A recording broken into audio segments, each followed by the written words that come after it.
Assalamualaikum warahmatullahi wabarakatuh. Halo semuanya, selamat datang di podcast kita. Ada pepatah nih yang menyatakan bahwa tak kenal maka tak sayang. Ya kan nih teman-teman? Jadi izinkan aku memperkenalkan diri terlebih dahulu ya. Perkenalkan, nama aku Muhammad Ures Kiarza, biasa dipanggil Eja. Kemudian aku bersama dua partner yang cantik-cantik nih. Ada Nadila dan ada Nadia. Say hi dulu dong. Oh iya, by the way, teman-teman, kami bertiga ini merupakan mahasiswa STKA tingkat 1 dari Poltekkes Kemenkes Yogyakarta.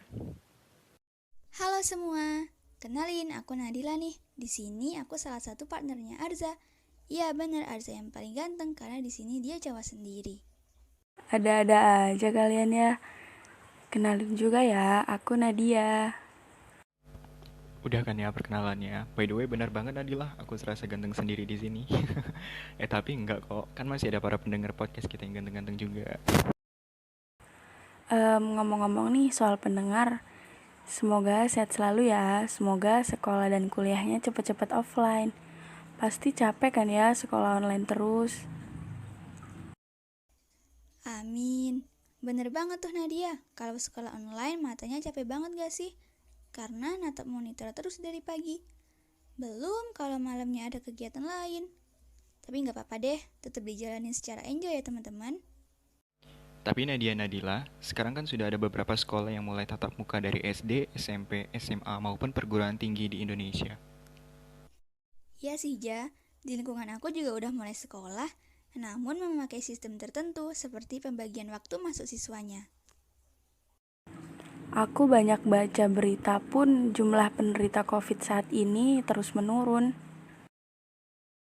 Kayaknya penderita COVID menurun karena udah banyak masyarakat yang vaksin ya.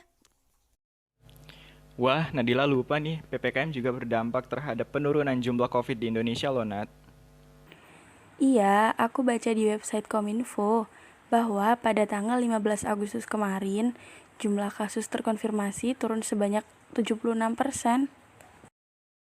Wah, iya aku lupa. PPKM memang sangat memberikan dampak ya. Oh iya, kenapa ya kok awalnya pemerintah bisa mencetuskan PPKM? Jadi, sebelum PPKM ini, pemerintah sudah banyak menetapkan berbagai upaya pembatasan mobilisasi seperti PSBB, larangan mudik, dan new normal. Begini teman-teman, setelah new normal berjalan seiring dengan waktu, perkembangan positif tidak banyak ditemukan. Lalu, jumlah pasien COVID di Indonesia malah semakin meningkat, yang akhirnya pemerintah memberlakukan PPKM ini. Menurut aku, upaya-upaya pemerintah sebelumnya emang kurang sih membuahkan hasil ya. Iya, malah semakin meningkat.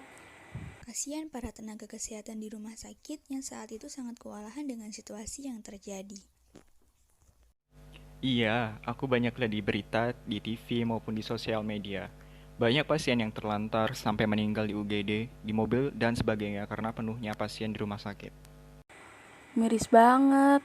Kalau kayak gitu kan, nggak hanya nakes yang kasihan, namun juga para pasien masyarakat yang kesulitan. Gitu masih banyak masyarakat yang bandel, gak mau divaksin, keluar tanpa masker, berkerumunan, dan sebagainya. Iya, walaupun sekolah daring pun, tapi anak-anak muda masih tetap nongkrong-nongkrong tuh. Saya hanya bisa tersenyum. By the way, kalian tahu nggak ada kakak tingkat kita yang sampai jadi relawan loh di rumah sakit? Iya, iya tahu, karena saking kurangnya tenaga kesehatan ya. Nggak apa-apa deh, sekalian cari pengalaman. PPKM ini emang memberikan dampak banget sih ke penurunan jumlah kasus terkonfirmasi. Tapi, di sisi lain PPKM ini juga memberikan dampak negatif pada masyarakat kurang mampu, terutama pada pelaku UMKM. Tapi Nadila, bukannya udah dapat berbagai bantuan dari pemerintah? Benar Nat, seperti program Keluarga Harapan, bantuan sosial tunai, kartu prakerja, dan BLT. Tapi, masyarakat Indonesia kan banyak jadi ya, sepertinya masih kurang merata. Belum lagi kalau bantuannya kurang tepat sasaran.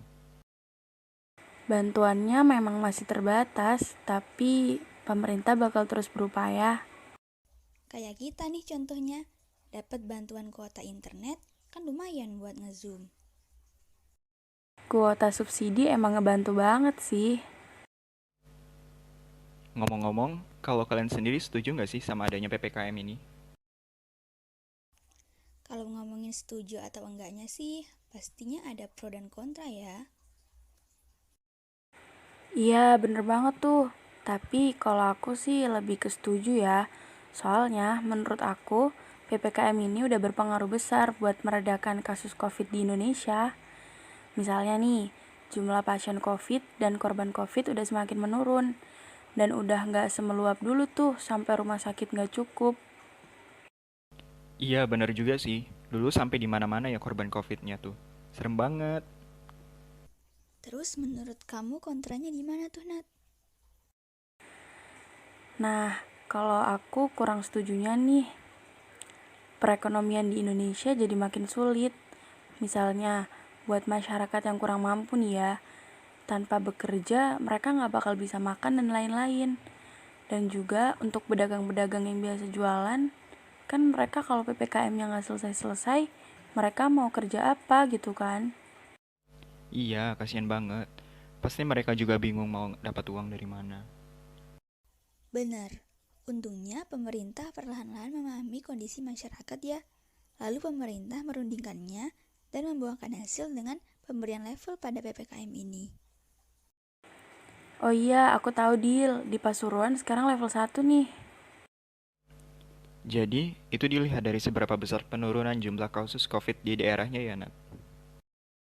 Iya, bener banget, Ja. Kalau daerah kita semakin sedikit jumlah kasus COVID-nya, maka PPKM-nya pun diturunkan levelnya. Alhamdulillah ya COVID-nya sudah semakin mereda. Iya, lega banget. Pengen gak sih hidup normal kayak dulu lagi? Iya nih, pengen cepet-cepet offline biar bisa ketemu kalian semua. Sama, aku juga. Siapa coba yang gak pengen cepat-cepat offline?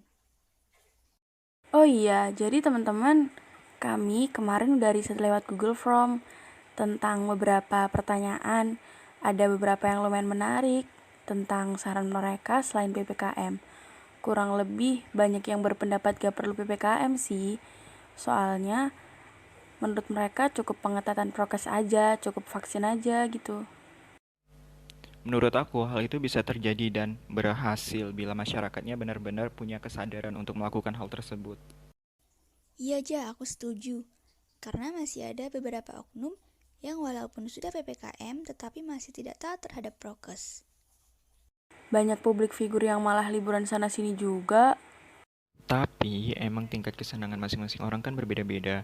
Yang penting dari dalam diri kita sudah menerapkan hal yang terbaik, seperti patuh terhadap aturan pemerintah. Terutama kita, sebagai mahasiswa kesehatan, harus mencontohkan hasil yang baik ya teman-teman. Jadi teman-teman kesimpulannya, segala sesuatu emang ada baik dan buruknya. Terutama upaya pemerintah dalam memecahkan masalah pasti akan timbul pro dan kontra. Ada yang setuju dan tidak. Dan pasti ada yang dirugikan. Ya, jadi buat teman-teman semua, kita sebagai masyarakat wajib dan harus menaati peraturan yang telah ditetapkan oleh pemerintah. Semisal pemerintah membuat kebijakan untuk melakukan PPKM, ya kita ikuti saja apa yang telah ditetapkan. Hal tersebut juga demi keamanan kita bersama dan berjuang untuk melawan pandemi ini. Wah, bener banget tuh Ja. Sedikit menambahkan ya teman-teman, bahwasanya pemerintah akan melakukan yang terbaik untuk masyarakatnya, terutama dalam mengurangi angka kasus COVID-19 ini. Seperti yang kita tahu bahwa pemerintah menyediakan program vaksinasi gratis agar imun tubuh warga negara Indonesia menjadi lebih kuat dan kebal terhadap virus corona, sehingga kita dapat hidup normal seperti sebelum terjadinya pandemi ini. Ya, bener banget teman-teman. Jadi buat teman-teman semua dimohon untuk bersabar dulu ya. Pandemi ini masih berjalan loh dan belum berakhir. Kita harus tetap menjalankan protokol kesehatan yang telah ditetapkan, seperti memakai masker ketika berpergian, menjaga jarak minimal 1 meter, dan selalu mencuci tangan sebelum dan setelah bepergian. Kita berdoa saja, semoga pandemi ini cepat berakhir, dan kita semua dapat kembali menjalankan aktivitas kita masing-masing. Setuju. Mungkin cukup sekian ya pembahasan mengenai PPKM yang ada di Indonesia ini. Untuk kesalahan kata atau pengucapan dan kekurangannya kami meminta maaf. karena kami juga manusia biasa yang tidak luput dari kesalahan. Semoga teman-teman semuanya dan para audiens yang baik hati yang telah mendengarkan podcast kita ini, semoga kita senantiasa diberikan kesehatan oleh Allah Subhanahu wa Ta'ala dan dijauhkan dari mara bahaya. Sekian dari kami ucapkan terima kasih. Wassalamualaikum warahmatullahi wabarakatuh. Sampai jumpa di event selanjutnya.